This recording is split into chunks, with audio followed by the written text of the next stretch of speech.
7 ऐसी बातें जो मैं ऐसा समझता हूं हर प्रोफेशनल को पता चल जाए, क्योंकि ये 7 बातें आपके करियर को बिल्कुल नेक्स्ट लेवल पे ले जाएगी। अगर आप ऐसी 7 बातों के बारे में जानना चाहते हो, ये वीडियो आपके लिए है।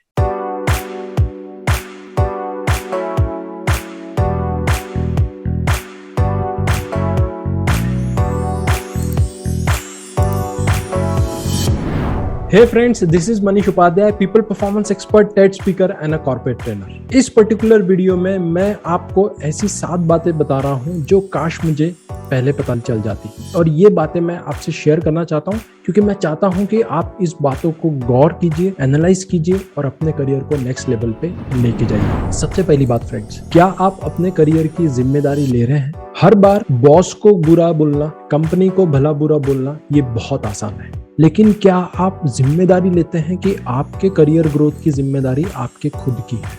और जिस दिन आप ये रिस्पॉन्सिबिलिटी ले लेते हैं, उस दिन आपके लिए आगे का रास्ता आसान हो जाता है, क्योंकि आप एक्सेप्ट कर लेते हो आप कहाँ पे हो, क्या चीजें हैं, क्या कंसर्न है, और उसमें से कैसे बाहर निकालना है, उसका सोल्यूशन आप खुद निकालते। ऐसा बोला जाता है, it is very easy to complain, it is very difficult to create. काश ये बात हर प्रोफेशनल को पता चल जाए। दूसरी बात, क्या आप सही मेहनत कर रहे हैं या खूब मेहनत कर रहे हैं? There is a difference between doing right things and doing things right. So क्या आप सही काम कर रहे हैं या काम को सही कर रहे हैं? क्योंकि ऑर्गेनाइजेशन चाहता है कि आप सही काम करें, काम को सही मत करें, क्योंकि जब आप काम को सही करते हैं तो आप बहुत सारा काम कर सकते हैं, लेकिन वो ऑर्गेनाइजेशन डिमांड नहीं कर रहा है। ऑर्गेनाइजेशन तो सही काम डिमांड कर रहा है, जो रिजल्ट ऑर्गेनाइजेशन चाहता है वो काम आप कीजिए। काश ये बात हर प्रोफेशनल को पता चल जाए। नंबर 3, क्या आप अपने टीम को, अपने डिपार्टमेंट को आप रेगुलर अपडेट करते हो कि आपने कौन सी प्रोसेस अप्लाई की, क्या चेंजेस किए आपके प्रोडक्ट्स में, प्रोसेस में, कॉल्स में, whatever you have changed anything in your role, are you regularly updating in your team, in your people, in your department? आपको ऐसा महसूस होगा कि हाँ यार, मैं तो कर तो रहा हूँ, अच्छा ही तो कर रहा हूँ, मेरे दिमाग में तो है, ये ऑर्गेनाइजेशन के लिए तो अच्छा है। लेकिन दोस्तों, लोग आपके एक्शन से आपको पहचानते हैं, न कि इंटेंशन से। मेरा इंटेंशन है आपको हेल्प करने का, लेकिन मैं वीडियो नहीं बना रहा हूँ। क्या आप जान पाएंगे, क्या आप महसूस कर पाएंगे मेरा इंटेंशन ये है, मेरे दिमाग में ये चल रहा है? मेरा इंटेंशन आपको बताने के लिए मैंने एक्शन लिया है वीडियो बनाने का, जिसके थ्रू आपको पता चल रहा है कि हाँ, Manish Upadhyay career growth coaching देते हैं और वो मिलेनियल्स को हेल्प करते हैं। ये मेरा एक्शन है बताने के लिए कि मैं आपके लिए सोचता हूँ। आप जब अपने प्रोफेशनल, आप अपने वर्किंग इसमें हो, तब आपको जो भी चेंजेस, जो भी मॉडिफिकेशन, जो भी नई चीजें कर रहे हो, छोटी से छोटी हो, बड़ी से बड़ी हो, आप अपने हर एक टीम प्लेयर को अपडेट कीजिए और उनको रेगुलर अपडेट्स दीजिए। क्यों? इससे वो लोग अपग्रेडेड रहते हैं, अपडेटेड रहते हैं, और जब भी आपके बारे में बात होगी तो they will feel this person is a very sincere and a professional approach. काश ये बात सब प्रोफेशनल को पता चल जाए। चौथी बात, क्या आप अपने मैनेजर से फीडबैक लेते हैं? बहुत बार प्रोफेशनल ये सोचता है कि मैं जैसा काम कर रहा हूं ना, ये मेरा मैनेजर आके बताएगा। मैनेजर आपके रिजल्ट से आपको फीडबैक देगा। हो सकता है महीने के बाद दे, 1.5 महीने, 2 महीने के बाद दे, या हो सकता है उसने कहीं ट्रैक भी किया हो। लेकिन आप कैसा काम कर रहे हैं, जो लीडर्स रहते हैं ना, वो जाके खुद पूछते हैं कि मैं ये फला काम कर रहा हूँ, मेरा ये काम कैसा है? Is there anything I have to grow, I have to change, I have to develop, or shall I move to the same way? जब आप फीडबैक लेते हो ना दोस्तों, तो जो 3 महीने वाला जो आपको शॉक बैठने वाला रहता है कि आपने गलत रास्ता चल दिया, वो आपके पहले 2 कदम में ही आपको पता चल जाता है कि आपने गलत रास्ते पे आ गए हैं। तो आप इमीडिएटली चेंज करोगे, जिससे सही रास्ते पे आ जाओगे, और 3 महीने बाद आपका फायदा ही होगा। इसलिए रेगुलर फीडबैक लीजिए, और मैनेजर्स के ऊपर डिपेंड मत रहिए कि वो मुझे फीडबैक देंगे। आपको उनके पास जाना है, उनसे डिस्कस करना है, बात करना है, ताकि वो आपको फीडबैक दे। 10 मिनट, 5 मिनट चाय पे, कहीं पे भी आप चर्चा कीजिए, डिस्कस कीजिए, बात कीजिए, लेकिन आप वो नोट कीजिए अपने डायरी में कि मैंने उनसे क्या बात की, उन्होंने मुझे क्या बोला और मैं क्या एक्शन लूंगा। आप जब अप्राइजल में बैठोगे तो आप ये चीजें बोल सकते हो कि सर, मैंने आपसे पूछा था, आपने ये शेयर किया, मैंने ये किया, आपको मैंने पूछा था, मैंने ये किया, ये। You have all black and white things in front of the management of the company. This creates a trust in the team, in the senior management team, that this person is very authentic, very clear in his action. काश ये बात सब professionals को पता चल जाए। 5वीं बात जो मैं शेयर करना चाहता हूं कि क्या आपने अपने ऑर्गेनाइजेशन में ट्रस्ट बिल्ड किया है? क्योंकि जब आप ट्रस्ट बिल्ड करते हो, ट्रस्ट कैसे आता है? ट्रस्ट आता है जब आपको जो काम दिया गया है वो आप पूरा कर रहे हो। ट्रस्ट आता है आपने जो काम दिया गया है वो करने के साथ साथ अगर कोई एडिशनल रिस्पॉन्सिबिलिटी आती है तो आप उसको लेते हैं।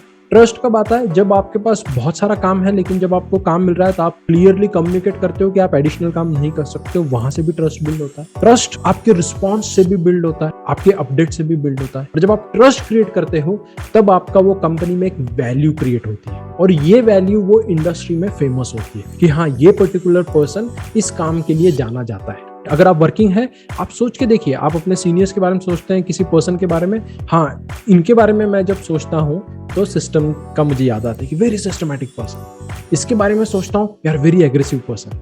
इसके बारे में सोचता हूँ means they have created their value in that industry. So क्या आपने वो ट्रस्ट बिल्ड किया है? काश ये बात सब प्रोफेशनल्स को पता चल जाए। छठवें नंबर की बात है, do you network with people from other departments? Many times जब लोग काम करते हैं तो अपने इंडिविजुअल डिपार्टमेंट में ही रहते हैं, वो दूसरा डिपार्टमेंट या नए डिपार्टमेंट में नहीं जाते या डिस्कस नहीं करते या लोगों से बात नहीं करते। उसका रीजन ये है कि एक अपने काम से फुर्सत नहीं मिलती है, दूसरा रीजन ये है कि उन्होंने कभी मैंने बात करने की भी जरूरत ही नहीं पड़ी। लेकिन जब आप नए डिपार्टमेंट से बात करते हो, नए डिपार्टमेंट के लोगों से कनेक्ट होते हो, it gives you energy, it gives you new way of seeing things. आप बोलते ना, देखने का एक नजरिया आपका चेंज होता है। क्यों? क्योंकि जब आप मल्टीपल बिट्स एंड पीसेस में लोगों को देख रहे हो, अलग अलग डिपार्टमेंट और ये, तो आपको एक हेलीकॉप्टर व्यू आता है और आप कंपनी को दूसरे एंगल से देखते हो, न कि अपने चेयर से, अपने डिपार्टमेंट से। और ये जिम्मेदारी आपकी है, एचआर मैनेजर की नहीं। हमें वेट नहीं करना है कि एचआर मैनेजर एक टीम बिल्डिंग एक्टिविटी अरेंज करेंगे और फिर हम मेरे दूसरे डिपार्टमेंट के लोगों से मिलूंगा, नहीं। और आप अगर नेटवर्किंग इंटरनल इतना स्ट्रांग कर लेते हैं, आपको फ्यूचर में भी बहुत हेल्प मिलेगी, चाहे ये कंपनी के बिजनेस के लिए, चाहे आपके नेक्स्ट ट्रांजिट या ट्रांसफॉर्मेशन के लिए।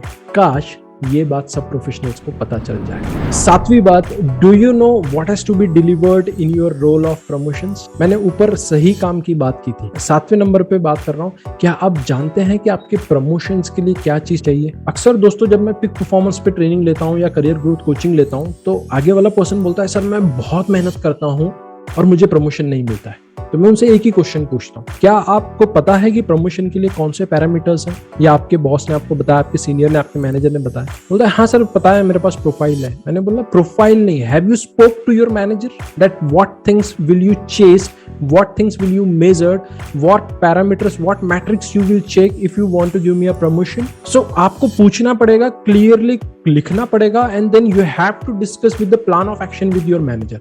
इससे दो फायदे होंगे। Number one, your sincere efforts towards growth will be seen by top management. Number two, they will get first communication that you are looking for promotion, you are looking for growth.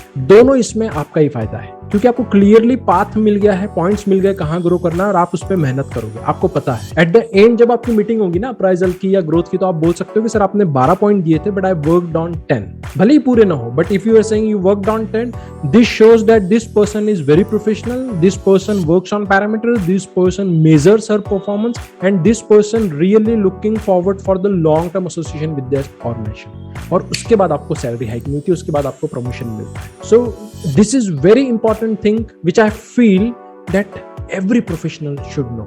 काश ये बात हर professional को पता चल जाए। दोस्तों मैं आशा करता हूं ये 7 टिप, 7 चीजें, 7 बातें जो मैंने आपसे शेयर की, जो कि हर प्रोफेशनल को पता चलनी चाहिए, इस वीडियो से आपको खूब फायदा मिला होगा। और अगर आप वर्किंग प्रोफेशनल है तो ये 7 चीजों को बिल्कुल अप्लाई कीजिए और देखिए आपका करियर ग्रोथ कैसे रैपिडली होता है। अगर आपको ये वीडियो बहुत अच्छा लगा या आपको इसमें कुछ भी वैल्यूएबल मिला हो तो इसको लाइक जरूर कीजिएगा, साथ साथ चैनल को सब्सक्राइब कीजिए, क्योंकि मैं ऐसे ही यूनिक वीडियोस रेगुलरली लेके आता हूँ। आपके साथ फिर से मुलाकात होगी कोई नए वीडियो में, तब तक के लिए धन्यवाद।